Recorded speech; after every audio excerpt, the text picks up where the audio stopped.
you look at the dynamics of where we are at the moment, we have made progress, but I think we have not taken the bold steps to mature into this spectrum. We have the Zynoxes when it comes to computers manufacture. We have the Omatex when it comes to computers manufacture. We have companies like Welltech in engineering services, oil and gas in Port Harcourt. We have bioorganics, Nutrients Nigeria Limited, manufacturers of micronutrients for the food industry, located in Lagos and the borders of Lagos and Ogun State.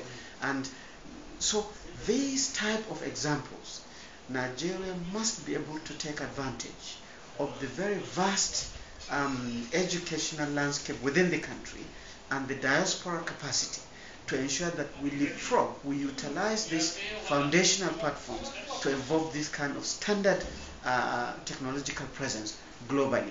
And to do that, number one, we have to ensure that our policies are consistent with the realities of where we are, so that we can be able to implement them in realistic manner. Secondly, we must make sure that our institutions, meaning universities, research institutions, are actually evolving into centers of excellence, whereby they become innovation centers. They have good laboratories, their staff are remunerated well, the environment has got internet connectivity so that people are vibrant and up to date. We must also make sure that we concentrate on certain areas that we believe that we have comparative advantage. Agriculture, for sure, is a sector that Nigeria should concentrate and demonstrate that we are readily available. Our oil and gas resources, we should make sure that we are the people who have got the capacity and capability to explore, harvest, refine, and be able to reel out the high-wage jobs for the teeming qualified youth when we start evolving them. We also must make sure too that our research and development environment becomes very vibrant and well-funded. Therefore, we need literally immediately to establish a national science foundation to ensure that we are gradually attracting the private sector to participate in supporting R&D. We also make sure that the public synergizes the financial contributions, the other resources contributions, so that we have central facilities to support innovation.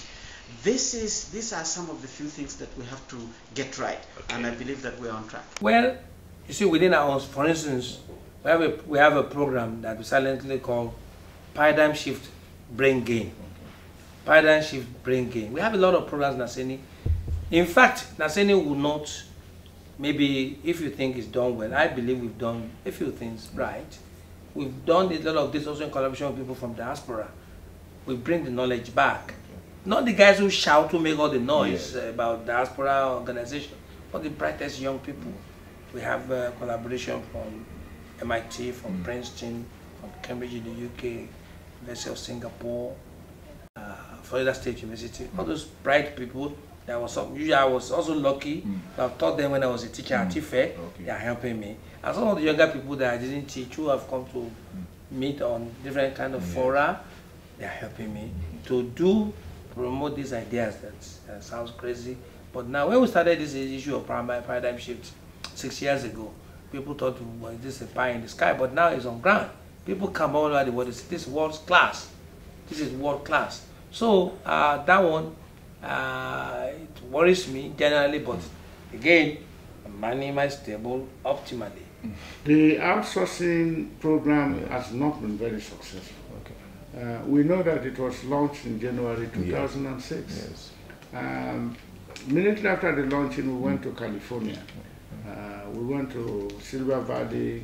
We had a conference with our diasporans there. Very penitent issues were raised. One, if I come to Nigeria, that is the diasporans asking, if they come to Nigeria and have their company here, suppose they fall into 419 and everything is gone. Who will compensate them? Who pays for it? Insurance. Who pays for insurance? Needless will stand in and then assure you that we'll pay for it. Two, now, if somehow there is a legal battle, they said Nigerian legal system is still not very good. Yeah. They can appeal this thing forever, forever, and in the end, nothing will come out. Secondly, this cybercrime, this outsourcing thing is more or less IT. Yeah. Okay, we don't have a cybercrime law.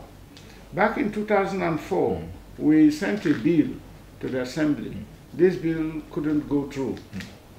Neither bill, narrowly went through. Yes. In April 2007, and it was passed. Mine is the only IT law in the country. IT law.